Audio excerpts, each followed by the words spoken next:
नमस्कार साथियों। तो आज के इस वीडियो में साइंस के टॉप 40 क्वेश्चन को करेंगे, जो दोस्तों आने वाले सभी वनडे एग्जाम की दृष्टि से काफ़ी ही इम्पोर्टेंट और बेहतरीन है। दोस्तों मैं आप सभी को बता दूं कि ये सभी क्वेश्चन प्रीवियस ईयर क्वेश्चन है और रेलवे के किसी न किसी एग्जाम में पूछा गया है। दोस्तों आगामी आप अगर बिहार दरोगा का भी एग्जाम दे रहे हैं तो वहाँ भी साइंस का वेटेज 100 में से लगभग 25-30 क्वेश्चन पूछा जाता है, तो उनके लिए भी ये क्वेश्चन काफ़ी ही इम्पोर्टेंस होगा। तो चलिए वीडियो को शुरुआत करते हैं। दोस्तों वीडियो पसंद आएगा तो आप सभी इस यूट्यूब चैनल को सब्सक्राइब कर लीजिएगा और इसी तरह का वीडियो प्रतिदिन आपको यहाँ पर मिलता रहता है। क्वेश्चन नंबर 1 है कि माइटोकॉन्ड्रिया की खोज किसने की है। इसका सही जवाब हो जाएगा ऑप्शन नंबर ए, अल्टमैन हो जाएगा। क्वेश्चन पूछेगा कि माइटोकॉन्ड्रिया जो है ये नामकरण किसने दिया था, तो वेंडा के द्वारा दिया गया था। आगे बढ़ेंगे अगले क्वेश्चन की और क्वेश्चन है कि प्रोटोजोआ संघ के जंतु कौन से हैं। तो प्रोटोजोआ में अमीबा भी आता है, यूग्लिना भी है, प्लाज्मोडियम है। तो इसका सही जवाब ऑप्शन नंबर डी बिल्कुल सही जवाब होगा। इसको यहाँ पे याद करेंगे। साथियों पढ़ते हैं नेक्स्ट क्वेश्चन की ओर। क्वेश्चन है कि जीव और जंतु विज्ञान के जनक कौन है। तो इसका सही जवाब हो जाएगा ऑप्शन नंबर बी, अरस्तु। लेकिन पूछेगा कि जो है लुएनहॉक कौन सा है। तो लुएनहॉक को जाना जाता है, आप लोग जानते होंगे कि लुएनहॉक ने क्या क्या था, तो जीवित कोशिका की खोज किया था। तो इसको ध्यान रखेंगे। लेमार्क जो है विकास सिद्धांत को समझाया था। तो चलिए आगे बढ़ते हैं। चरक चिकित्सा शास्त्र से संबंधित है। अगला है कि कोशिका भित्ति किसमें पाई जाती है। तो कोशिका भित्ति केवल पादप कोशिका में पाई जाती है। तो ऑप्शन नंबर ए बिल्कुल सही जवाब हो जाएगा। और पादप की जो कोशिका भित्ति होती है वो सेलुलोज की बनी होती है। इसको भी हम ध्यान रखेंगे। बढ़ते हैं अगले क्वेश्चन की ओर। क्वेश्चन है कि प्रोटिस्टा जगत में कौन से जंतु हैं। तो प्रोटिस्टा जगत में शैवाल भी है, कवक भी है और प्रोटोजोआ भी है। तो हमारा आंसर ऑप्शन नंबर डी यहाँ पे बिल्कुल सही जवाब हो जाएगा। चलिए अगला क्वेश्चन देखते हैं। क्वेश्चन है कि जीवाणु की खोज 1683 ईस्वी में किसने की है। तो जीवाणु की खोज किसके द्वारा, तो ये लुएनहॉक के द्वारा किया गया था। तो ऑप्शन नंबर बी बिल्कुल सही जवाब हो जाएगा। अगला क्वेश्चन है कि चिकित्सा शास्त्र का जनक कौन है। इसका सही जवाब हो जाएगा हिप्पोक्रेटस चिकित्सा शास्त्र की जनक है। थियोप्रेटस वनस्पति विज्ञान के जनक है और इवान विस्की यानी कि जीवाणु की खोज किया था। अरस्तु को हम जानते हैं जीव विज्ञान और जंतु विज्ञान के जनक के रूप में। नेक्स्ट अगला क्वेश्चन है कि जीवन की मूलभूत इकाई क्या है। यह है कोशिका। क्या है, कोशिका है। कोशिका से मिलकर उत्तक का निर्माण होता है, उत्तक से मिलकर अंग का निर्माण होता है, अंग से मिलकर अंगतंत्र का निर्माण होता है। तो इसको ध्यान रखेंगे। नेक्स्ट अगला है कि संसार का जो सबसे सूक्ष्मतम जीव है वो कौन सा है। ये जीव है कौन, सबसे सूक्ष्मतम जीव विषाणु है। कौन है, विषाणु है। तो इसको हम ध्यान रखेंगे। अगला क्वेश्चन देखते हैं। क्वेश्चन है कि जो यूकेरियोटिक सेल में प्लाज्मा झिल्ली किसकी बनी होती है। ये किसकी बनी होती है, तो फॉस्फोलियोप्रोटीन की बनी होती। किसकी, फॉस्फोलियोप्रोटीन की। तो ऑप्शन नंबर सी यहाँ पे हम राइट करेंगे। चलिए अगला क्वेश्चन देख लेते हैं। क्वेश्चन है कि कोशिका झिल्ली किससे बनी होती है। कोशिका झिल्ली किससे बनी होती है। ये प्रोटीन और वसा यानी कि लिपिड से बनी होती हैं। आंसर ऑप्शन नंबर डी बिल्कुल सही जवाब हो जाएगा। नेक्स्ट अगला देखते हैं कि जो सेलुलोज भित्ति किसके सेल में पाई जाती है। तो ये पादप की सेल में पाई जाती है। किसमें, पादप में। तो ऑप्शन नंबर डी में पादप है। यहाँ देख लीजिए डी में पौधे हैं। नेक्स्ट अगला क्वेश्चन है कि वनस्पति विज्ञान के जनक कौन है। तो अभी बताए हैं कि वनस्पति विज्ञानी के जनक थियोफ्रेटस है। अरस्तु तो आप जो जानते हैं कि और हिप्पोक्रेटस चिकित्सा शास्त्र के जनक हैं। अगला देखते हैं कोशिका का श्वसन केंद्र है कौन कौन है, माइटोकॉन्ड्रिया। इसकी खोज किसने किया था, अल्टमैन। नामकरण वेंडा। माइटोकॉन्ड्रिया को कोशिका का पावर हाउस यानी कि ऊर्जा उत्पादन के नाम से जाना जाता है। गोल्जी को कोशिका का परिवहन अंग कहा जाता है।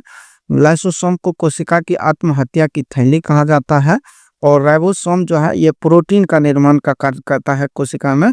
इसे प्लेट पार्टिकल भी कहा जाता है कोशिका में। आगे क्वेश्चन देखेंगे। अगला क्वेश्चन है कि कोशिका का अध्ययन क्या कहलाता है। तो कोशिका का अध्ययन को हम साइटोलॉजी कहते हैं।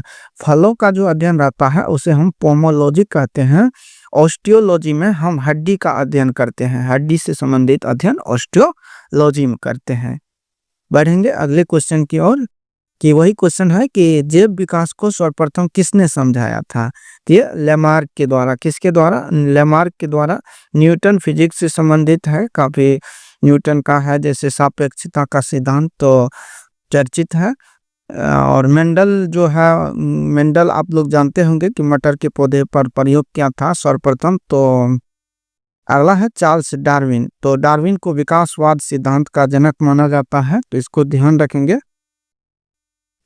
अगला है कि जीवधारियों के वर्गीकरण का अध्ययन क्या कहलाता है। इसके अध्ययन जो है टैक्सोनॉमी कहते हैं। क्या? टैक्सोनॉमी कहते हैं। ऑप्शन नंबर सी हो जाएगा बिल्कुल सही जवाब। अगला क्वेश्चन देखते हैं। अगला क्वेश्चन है कि जीव विज्ञान शब्द का प्रयोग सर्वप्रथम किसने किया था। तो शब्द का प्रयोग जो है लेमार्क और ट्रिविनस ने किया था। तो ऑप्शन नंबर बी बिल्कुल सही जवाब हो जाएगा। उम्मीद करता हूं कि आप सभी इस क्वेश्चन को बना पा रहे होंगे आसानी से। अगला है साथियों कि कौन सा जीव मोनेरा जगत में शामिल नहीं है। तो मोनेरा जगत में जो शामिल नहीं है वह कौन सा हो जाएगा।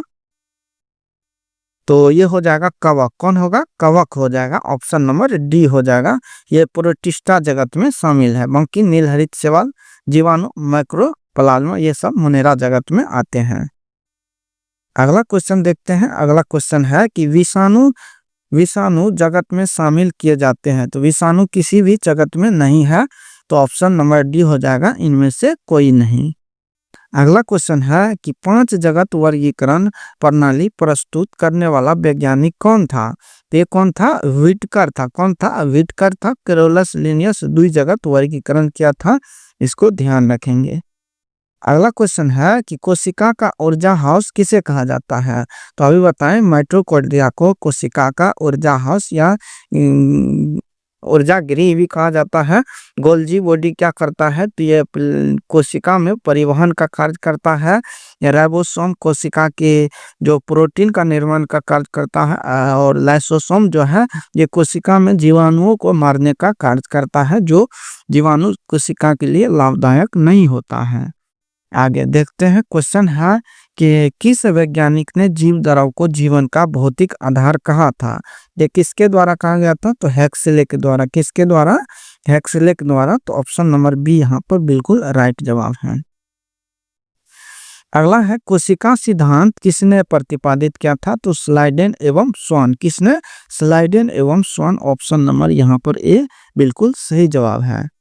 नेक्स्ट अगला क्वेश्चन देखेंगे ना। अगला क्वेश्चन है कि मानव शरीर में पाई जाने वाली सबसे छोटी कोशिका कौन सी है। तो सबसे छोटी कोशिका जो है शुक्राणु की है। सबसे बड़ी कोशिका पूछेगा तो अंडाणु की। सबसे लंबी कोशिका है तंत्रिका तंत्र यानी न्यूरॉन कोशिका। इसको ध्यान रखेंगे और आंसर हमारा ऑप्शन नंबर बी बिल्कुल सही जवाब होगा। चलिए नेक्स्ट अगला क्वेश्चन है कि शरीर में पाई जाने वाली सबसे बड़ी कोशिका है।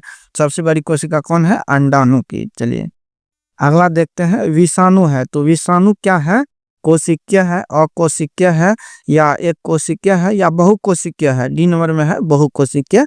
तो ये हो जाएगा अकोशिकीय जीव है, यानी कि ऑप्शन नंबर बी यहाँ पर बिल्कुल राइट जवाब होगा। चलिए नेक्स्ट अगला है कि कोशिका के केंद्रक का विभाजन क्या कहलाता है। ये विभाजन जो कहलाता है क्या? Karyokinesis. Karyokinesis option number A यहाँ पर बिल्कुल राइट जवाब हो जाएगा। काफी इंपॉर्टेंट है कि कोशिका के केंद्रक का विभाजन कैरियोकाइनेसिस कहलाता है। आगे बढ़ेंगे ना।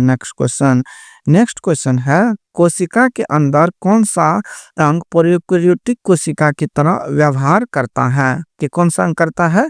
माइटोकॉन्ड्रिया करता है। तो ऑप्शन नंबर ए यहाँ पर बिल्कुल सही जवाब हो जाएगा।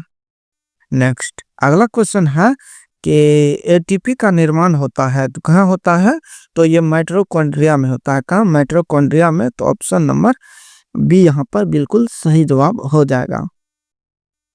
अगला है कि एटीपी किसकी इकाई है? तो एटीपी एक ऊर्जा की इकाई है। तो ऑप्शन नंबर ए यहाँ पर बिल्कुल राइट जवाब हो जाएगा।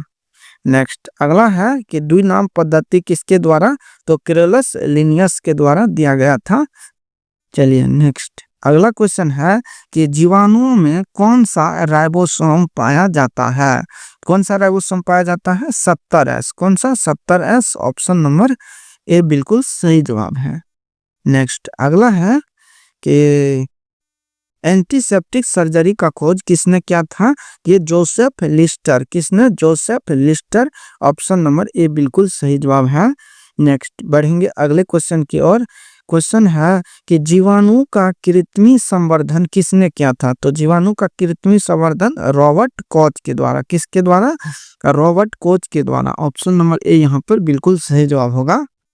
अगला है कि दूध में कौन सा जीवाणु है? तो दूध में जो जीवाणु है वो है लैक्टोबैसिलस। क्या है? लैक्टोबैसिलस। ऑप्शन नंबर ए होगा। और राइजोबियम कहाँ पाया जाता है? तो दलहनी पौधे जो है उसी के गांठ में पाया जाता है। इसको भी ध्यान रखेंगे।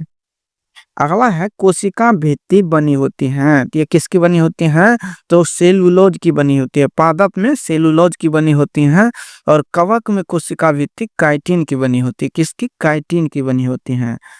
अगला है कि क्रेब्स चक्र होता है। तो क्रेब्स चक्र कहाँ होता है? ये माइटोकॉन्ड्रिया में होता है। कहाँ? माइटोकॉन्ड्रिया में। ऑप्शन नंबर डी यहाँ पर बिल्कुल सही जवाब होगा। अगला नेक्स्ट क्वेश्चन है कि पादप कोशिका का बाहरी आवरण क्या कहलाता है? तो बाहरी आवरण ही कोशिका भित्ति कहलाती है और ये सेलुलोज की बनी होती है। तो हमारा आंसर ऑप्शन नंबर ए यहाँ पर बिल्कुल सही जवाब हो जाएगा। अगला है कि जो हरा प्रोटोजोआ के नाम से भी जाना जाता है। तो किसे? तो यूग्लिना को हरा प्रोटोजोआ के नाम से जाना जाता है। तो ऑप्शन नंबर डी बिल्कुल सही जवाब होगा। तो दोस्त ये आपके सामने 40 क्वेश्चन है, एक सीरीज के साथ है। तो आप लोग इसको देखते रहिएगा। क्रम से है, जैसे आज कोशिका के अंग के बारे में जो क्वेश्चन बना उसको देखे हैं, इसी तरह अगले वीडियो में एक क्रम से देखते रहेंगे। तो कैसा रहा कमेंट बॉक्स में जरूर बताइएगा। और पसंद आया ना तो वीडियो को शेयर कीजिएगा अपने दोस्त को और चैनल को सब्सक्राइब कर लीजिए। तो दोस्तों थैंक यू। जय हिंद।